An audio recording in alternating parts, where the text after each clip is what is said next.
જય ભીમ, નમો બુદ્ધાય. બીજેપીના રાજમાં દલિતની દીકરીઓ સુરક્ષિત નથી. કારણ કે કાલ સાંજના મેસેજમાં જાણવા મળ્યું છે કે ગીર સોમનાથના વેળાવદરમાં એક દલિત દીકરીની લાશ મળી આવી છે.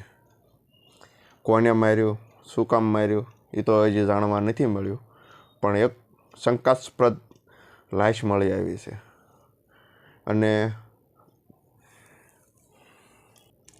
અને તમામ દલિત આગેવાનોને કહેવા માગું છું, જોઈજો પાછા એકલા આવેદન દેવા ન વયા જતા તો તમારી આ દીકરીઓને રોજ અત્યાચાર થશે. જો તમારે આવેદન દેવું જ હોય ને તો તાલુકાના ગામડાના આગેવાનો એક થઈને તાલુકામાં આવેદન દેજો. જિલ્લાવાળાના તમામ સંગઠનો એક થઈને આવેદન દેજો. જો અલગ અલગ આવેદન દીધા તો આ દીકરીને ન્યાય નહીં મળે. અને હજી આવી દીકરી ઉપર બલાત્કાર થાય છે, અત્યાચાર થાય છે, કોઈ પણ વસ્તુ થાય છે. જ્યાં લગીને તમે આગેવાનો એક નહીં થાવ ને ત્યાં લગીને આ બધું થવાનું છે. એટલે તમામ આગેવાનો એક થઈ આ દીકરીને ન્યાય અપાવો.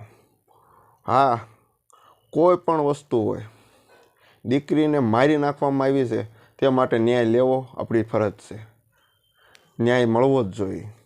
તમામ આગેવાનો એક થઈ જજો. અલગ અલગ આવેદન દેવા ન જતા. તમારી લીધે જ આ દીકરીઓ આજ મરે છે, જાહેરમાં મરે છે, જાહેરમાં એમના બલાત્કાર થાય છે. આ તમારા કારણે આ તમામ આગેવાનોને કહેવા માગું છું. એટલે એક થઈ જાઓ, એક થઈને ન્યાય લ્યો.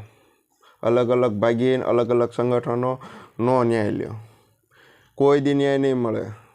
એટલે તમામ આગેવાનોને કહું છું, એક થઈ જજો. નકર આપણી દીકરીની જેમ આજે હત્યા થઈ, એ કેટલી દીકરીઓની હત્યા થઈ છે. તમે આવેદનો દઈ આવ્યા છો એકલા. હાલો આપણે આવેદન દેવા જવાનું છે, હાલો આવેદન દેવા. ભાઈ, આવેદન એમ ન દેવાય મારા ભાઈઓ, થોડોક સમજો. તમે આ દીકરીઓ ઉપર અત્યાચાર થાય છે, બહુ ખૂબ દુઃખદજનક કહેવાય કે આજે આવી દીકરીઓને અત્યાચાર થયો. હું જાજુ બોલી નથી શકતો, પણ આગેવાનો એક થઈને આવેદન દેજો, કાં એક થઈને લડજો. આ દીકરીને એક થઈને ન્યાય મળશે, નકર ન્યાય મળશે નહીં. આ ભાજપ સરકાર છે ભાઈ, કોઈનું માનતી નથી.